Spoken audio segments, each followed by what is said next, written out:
I'm Nicola and you're watching Crime World, a podcast about criminals, drugs and the underworld in Ireland and across the globe.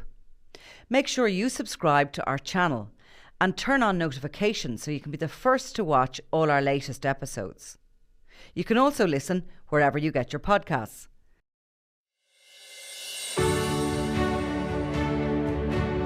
Well, I think what was very evident was the international reach of the Dubai police, their cooperation with other law enforcement agencies, and so we too want to develop a very positive relationship with the police here in Dubai. What we touched upon was many of the areas of organised crime, transnational organised crime, drug trafficking, human trafficking, cybercrime. So these are all areas that we can share experience and respect of as well. We wish to pursue training opportunities that might arise. I had the opportunity to visit one of the smart police stations. I was very impressed by the public interface, the ease of use of that public interface.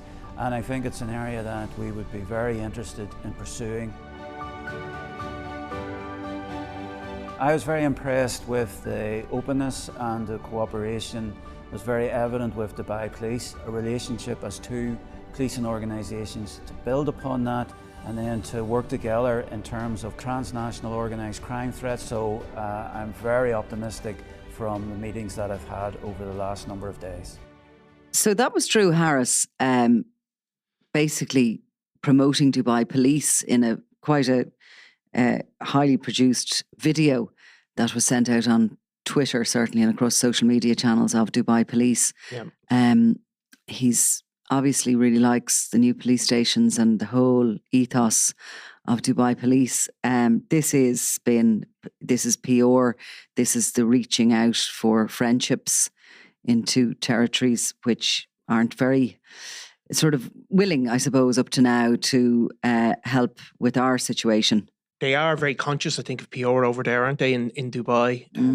So, look, you feel it's spin, and, you know, there's no doubt that all of this stuff comes out about the Kinahans in the same week. That's a really, a very high pressure situation for Drew Harris with the Garda Representative Association and a vote they held, which I think was 99% voted no confidence in Drew Harris, which is kind of an unprecedented thing, I think, in Irish policing history. So at the same time, obviously, the stories come out about the Kinahans, which are lapped up everywhere, of course. It's not just a Sunday World obsession or a Crime World obsession. It's all over the broadsheets as well. And and now a video. So what I sort of took issue with was Drew Harris said that the police from Dubai were coming to Dublin. They were coming over. And then it was suggested in private briefings that the reason they were coming over was to help the Gardaí with their investigation into the Kinahan Organised Crime Group. Yeah. But their investigation is finished. Yeah. The file is with the DPP. It's taken years to put together. And there's no more they can do until the DPP makes the decision. So that doesn't make any sense to me that they're coming over to help the Gardaí. And also, the Kinahan organisation have been operating out of territory in the United Arab Emirates for the last 7 years. So why would they be coming here? It should be the other way around. If they actually want help with the Kinahan Organised Crime Group, they'd be looking for our guys to go out there to give them, you know, the intel they need, maybe to show them who the connections are with and give them background into the type of people they're dealing with. So in a way, that's one of the reasons why I believe it's been, I mean, look, you can see from that video that people were smiling and shaking hands, and this is definitely PR for both sides. Like, the fact of the matter is that the Emirates, that they have been listed on this grey list back in March 2022. The Financial Action Task Force placed them on this grey list. In the summer of this year, they said they were kind of going in the right direction. And this is all around welcoming sort of money laundering and, you know, suspicious dirty payments, finances, as they call it. They're saying, and they're doing constant interviews about it, the Dubai police. And but they want off the list, the United Arab Emirates. There's no doubt about that. And their next review date, proper official review date with the Financial Action Task Force is April or May of 2024. And what I'm suggesting is that with the file with the DPP, we reckon about 6 months for a decision on that. That could end up being the perfect storm for the Kinahans, actually. Yeah. And I don't think this has really necessarily got anything to do with the delegation from Dubai that are due here. Yeah. To be welcomed by No, Harris. I mean, it's a funny thing again, as we said before, about sort of briefings that occur. Because, of course, a briefing isn't accountable in the same way as somebody doing an interview. Well, he did an interview about it, and it was during a press briefing that Harris did the interview about this. Yeah. He said it, like he was questioned about Dubai. Yeah. And he said that, there was these letters had exchanged and these police were going to come over here. And I think, it was at a time when he was also being questioned about the fact 99%, 98.7% confidence. I suppose it works both ways then, because don't forget, in some of the recent speculation here about, possibly McGovern coming over, you had the likes of Detained in Dubai, human rights organisations saying be very careful about making any extradition agreements with Dubai. I mean, the police there don't have an entirely blameless reputation. People, not necessarily white Europeans, but certainly other ethnicities from Asia who've been brought in as labourers on a regular basis disappear or badly treated. And then, people who fall foul of the local laws can sometimes find themselves locked up without any access to lawyers, having their passports taken off them. All actions that would be completely illegal in a Western, in an EU country. So, I mean, it's a lovely little PR stunt for them, like to be seen, with a reputable Irish country shaking hands. Gassing and you get bail, you see. But see, like massively wanted international Eastern European partner of the Kinahans. So it is murky, is it murky. A bit? It's and I mean, murky out there. Maybe there's the defence for Drew Harris is that maybe they have to play a kind of a real politic game where they have to do this. I don't know. But this has been going on anyway, you see. Yeah. This is Drew Harris' arrival out to the United Arab Emirates is not the first time that Ireland has reached, or the Gardaí have reached, the hand of friendship to Dubai police. This has been going on really since 2016. There have been delegates that have gone out. They just haven't been publicised. Yeah. They've gone and done the same thing basically and tried to, set up relations with individuals and with the head of the police out there. They've been working away in the background on this. I think this trip it sort of happened without much prior warning. Yeah. At a time when he is under fire, basically. Yeah. Now, he is saying that if you watch what Drew Harris had to say about that vote, he said that this is all about rosters. It's nothing to do with me. Yeah. And I've just been personalised in it. Yeah. And of course, then he had the backing of Helen McEntee, the Justice Minister, which is really... Did you think she backed him? I thought she slightly sat on the fence. Well, I think ultimately she did back him and said, it's a matter for the Gardaí and, She said she couldn't see the GRA meet with them before this ballot because... it was personalised. She agreed with that. It was personalised, but she didn't make any judgment on that. I don't know. She was quite watery, I thought. Well, maybe, but it's still that is where he said he's not answerable to the GRA in whatever amount of words he's not, and the people that he needs to get the backing of is the politicians. I mean, that's. As we said before, that's who he's answerable to. He's not answerable to the members in theory, Don't forget, like, the circumstances he was appointed in. Like, there was after being a series of scandals, between the faked drink driving statistics, and there was 2 Garda commissioners in a short space of time were forced to resign, and he was brought in as the new brush to sweep clean. Sort of the last institution that had refused to modernise itself. So though there was a certain amount of, I think, resentment from some quarters within the Guards, from people I spoke to at the time, before he even had started the job. So perhaps, his style of doing things has just broadened that base of people who are had a set against him, I think, from day one. Now, people that I've spoken to about him would suggest that he's wholly political and he doesn't really have a grasp on the investigations that are going on. he has clung now to this Kinahan Organised Crime Group investigation because it's the place to be, isn't it? It's the only show in town, really. But to suggest that Dubai police were coming here to investigate the Kinahans is almost naive. Yeah, I mean, I don't know what power they would have to. I mean, it's not a simple. What use would they be? Well, I mean, what would they even be allowed to do? Like, you know, like there's there nothing are to do because it's finished anyway. But even if they had something to do, they can't just go and do it. Like, and that, you know, submit that to the DPP as well. Like, there are sort of, you know, statutory powers that they wouldn't have any input into. You know what I mean? Maybe it's a bit like working from home, that if you get people around a table, different ideas come out, you know? Well, maybe, but I don't think you can operate like that. I don't know what they can, you know, so there's definitely a PR thing. I think the PSNI, where Drew Harris came from, they are a different kind of beast than the Gardaí. They have been, it is a very political job. It's the PSNI very answerable to the politicians in a way that even the Gardaí aren't. People in that organisation learn how to operate politically. That is a far greater, more necessary skill up there because of a divided society, and you have to navigate that in a way. So I think the PSNI have the people, and maybe in the UK as well, they become the people who get to the top are sort of the people who can operate politically. And Drew Harris, of course, did very, very few interviews for a very long time. And now he's doing an awful lot of them, I would think. Is that not true?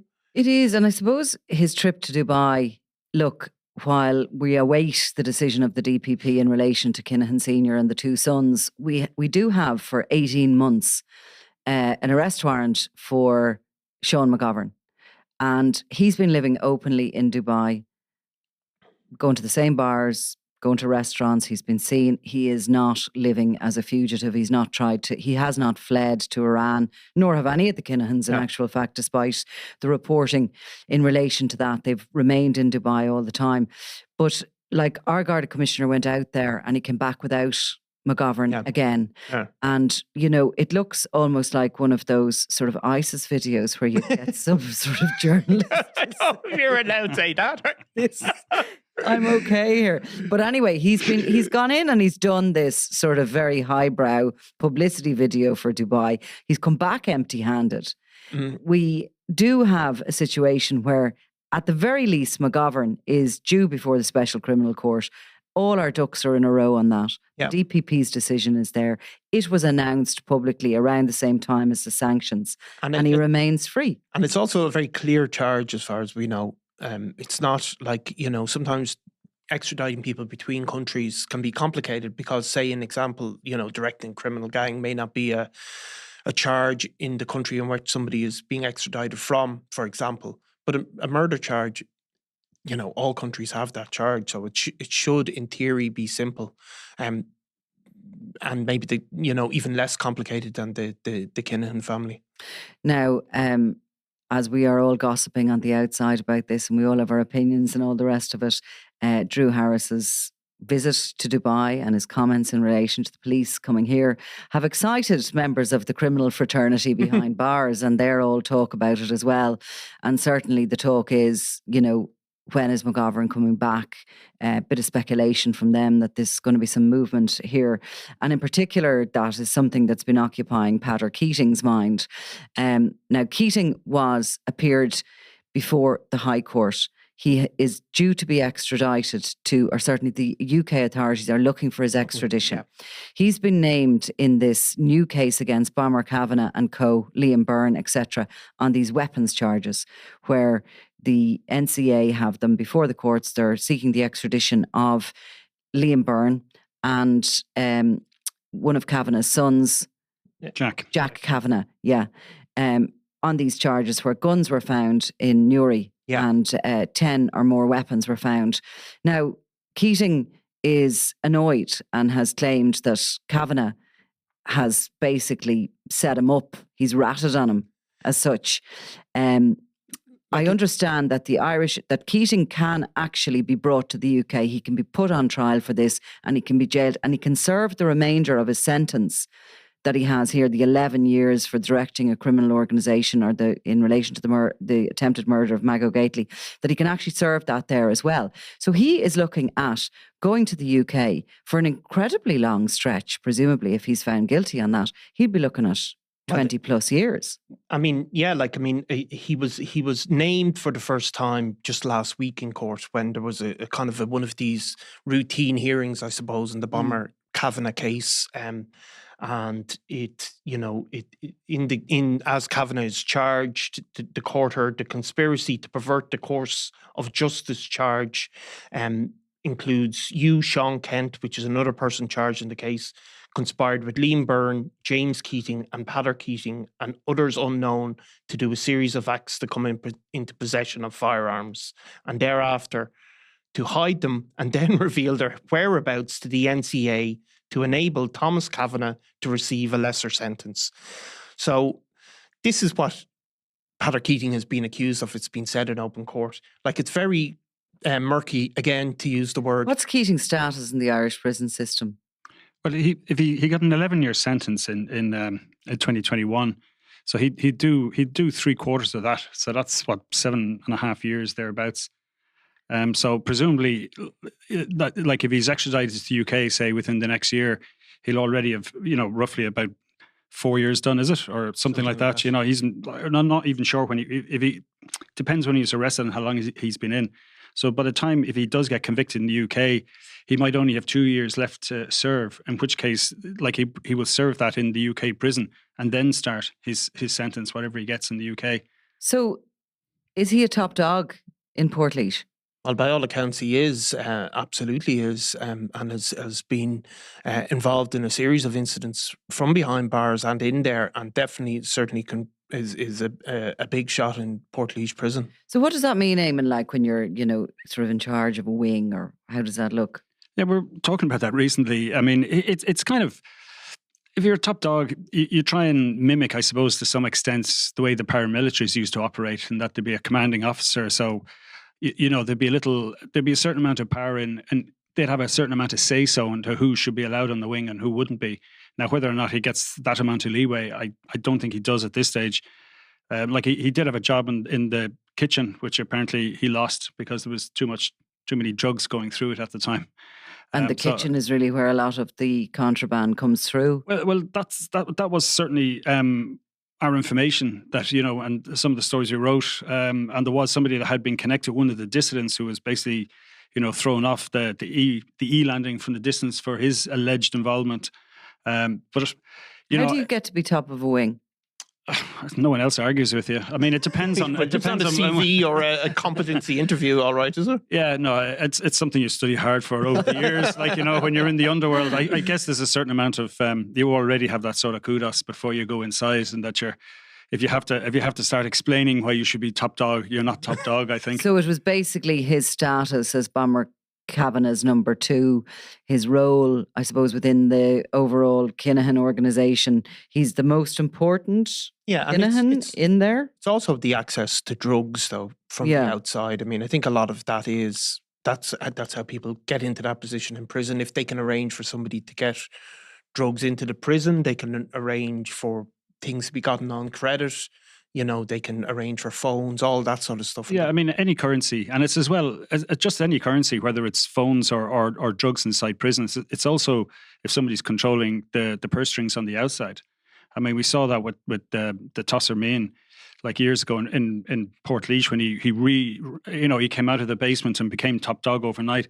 He still had access to large amounts of money. That was the speculation, and that's what gave him his power. For somebody who hadn't been interacting really with any other inmates for quite a long time, to suddenly be the guy on top, because if you have money, you can still make things happen. If you can, activate your Swiss bank account or your Cayman Islands bank account from inside prison, you still have clout. You can still get things done. Yeah, and you can arrange for people as they're going out in day release to bring back drugs back in, all of that type of stuff. And they can also enforce things on the outside if people aren't paying up, which is another big bit of it. Keating was under the radar for a long time, and it was really only with the blow up of the Kinahan Hutch feud that he kind of came on the radar, came forward as Kavanagh's man here in Ireland. And obviously he's jailed in relation to that plot to kill Mago Gately in 2017, in the summer of, where Imre Arakas was flown in. And there was some interesting, where Imre Arakas, of course, was arrested out in Blakestown. There's been a big drugs find out there, coming actually in the wake of the coroner's hearing of Eric Fowler's death. He was shot out there, very murky. The coroner's court heard that there's no suspects in the murder, that the investigation hasn't gone anywhere. His mother described how, her horror of seeing her son and holding him as he was shot dead. She was very articulate in how she described that. But nonetheless, that area out in Blakestown is obviously still, trucking along as some sort of a centre of drugs, despite the fact that it has been...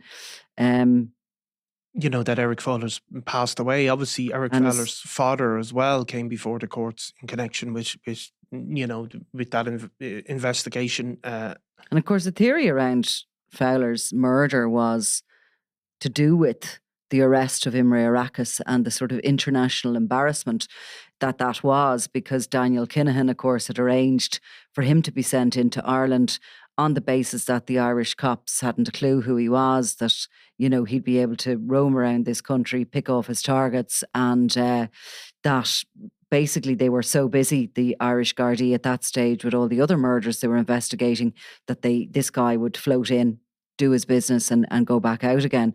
And of course, that went catastrophically wrong for them, because Arakas was picked up at the airport by an undercover officer after a tip-off from police in Europe, through a Lithuanian investigation and an Estonian involvement in that. And they were able to see that Arakas was coming in, and he was followed. And basically a lot of the top dogs were caught up in that, caught red-handed. Including Stephen Fowler. He was jailed. Stephen Fowler, exactly. As well. Yeah. And funnily enough, a connection with Ross Browning came up in the cab hearings recently, that one of the motorbikes found out on Browning's property at the bottom of an escape chute in the thing was a motorbike that was registered to Stephen Fowler. So it kind of shows you there was a direct connection there as well. Yeah, because Browning was connected at the time. I didn't know what the detail was of that. So, I mean, obviously, Eric Fowler's family, his family have denied he had any involvement in criminality. However, there's no doubt he was the target of the assassination attempt, and it has been murky in terms of who was involved. There was, as you have written, there was a suggestion that Daniel Kinahan gave the nod for it to occur. There was a series of complex we wanted to blame somebody for this. He didn't want to be seen to be anyway. I mean, the arrest of Imre Arakas was an enormous thing in Europe, bigger than it was here. He was so well known. He'd worked for decades as a hitman, and of course he was jailed for a quite short period of time here because he pleaded guilty, I think, to conspiracy to murder. But he was wanted in Lithuania, and he's been extradited back there, where he's facing probably life imprisonment now. Yeah, so I mean, obviously Eric Fowler, at that time he was killed. There was a complex series of feuds going on in that area, involving sort of the Gucci gang and the Monkey gang and various things that were going on. And obviously what you were writing and hearing was not rather that Daniel Kinahan ordered the murder of Eric Fowler. Instead, he kind of allowed it to occur, I suppose, and which is a thing that can happen, where somebody would seek permission, just like, in the old US mafia days, where people would have to get permission to shoot somebody. That Daniel gave the nod to it, and it was carried out maybe by local criminals as opposed to somebody maybe being hired directly. But obviously there's no suspect. It looks like one of those murders. They remain open forever, but it doesn't look like there's going to be any progress there anytime soon. There's sort of a lot happening, isn't there, really? And also, I suppose the idea that Keating would accuse Bomber Kavanagh of ratting him out is kind of ironic. That he's turned on the boss as such. How is that going to look for him? I mean, it's going to stand shoulder to shoulder with him in a UK prison, in a UK courtroom, and possibly facing a very lengthy time in a UK prison, because where he won't be top dog.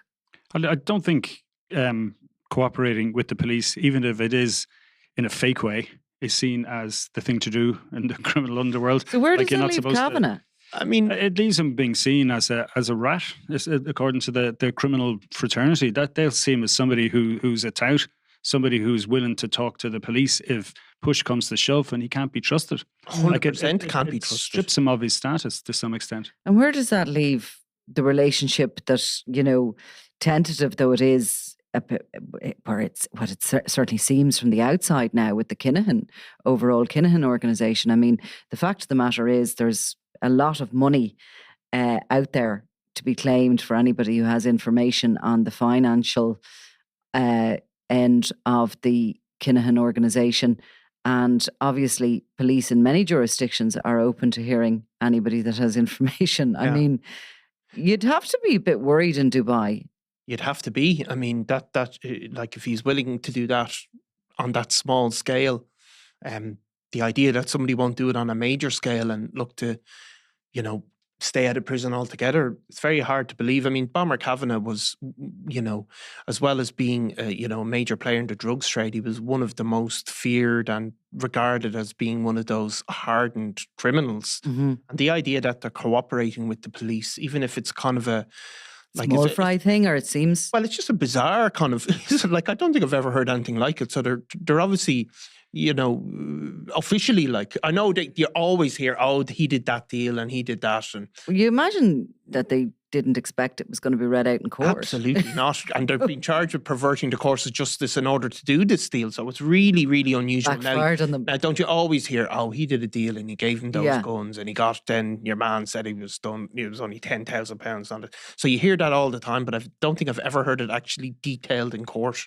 Well, there was cases. Was it something stolen from a church in Clonmacnoise? Was, I think, an alleged thief trying to get a bargaining chip to get an easier deal. Famously, the Munch painting in Norway was stolen by a bank robber who was due to go on trial. So, I mean, it's a theory.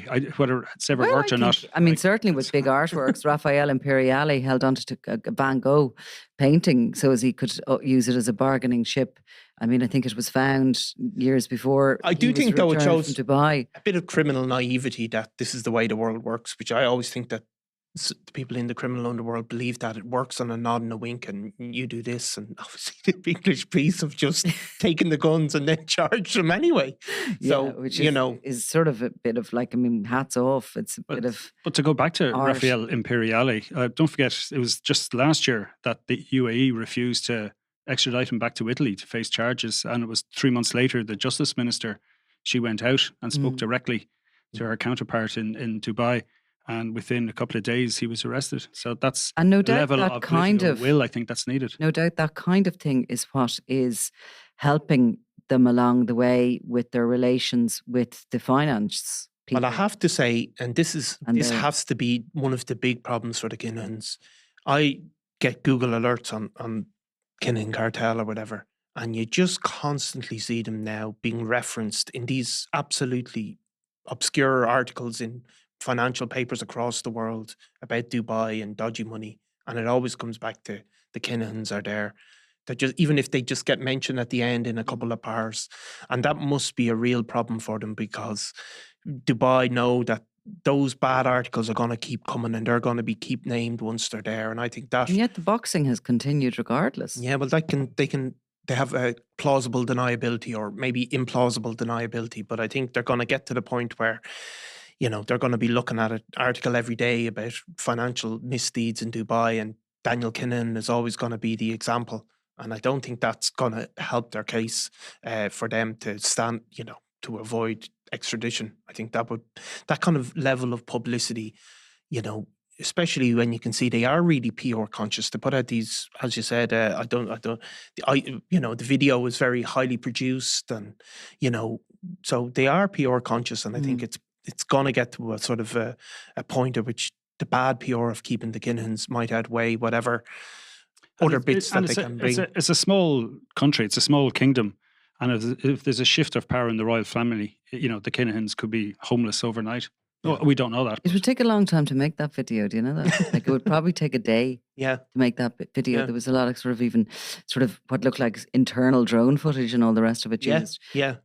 you'd wonder how much other business they got done other than that video when they were out there, because I don't think they were out there too long. I was kind of flabbergasted, I have to say, when I saw that video. I suppose It's like selling your soul, isn't it? Well, I suppose if you were to defend them, maybe this is what they have to do to get results. And I think that that's what they probably would say. But yeah, it's not like a cool Sunday World video, is it? And they haven't seen the results yet either. So I mean, that's the other side of it. Maybe it'll all be worth it in the end. Yeah.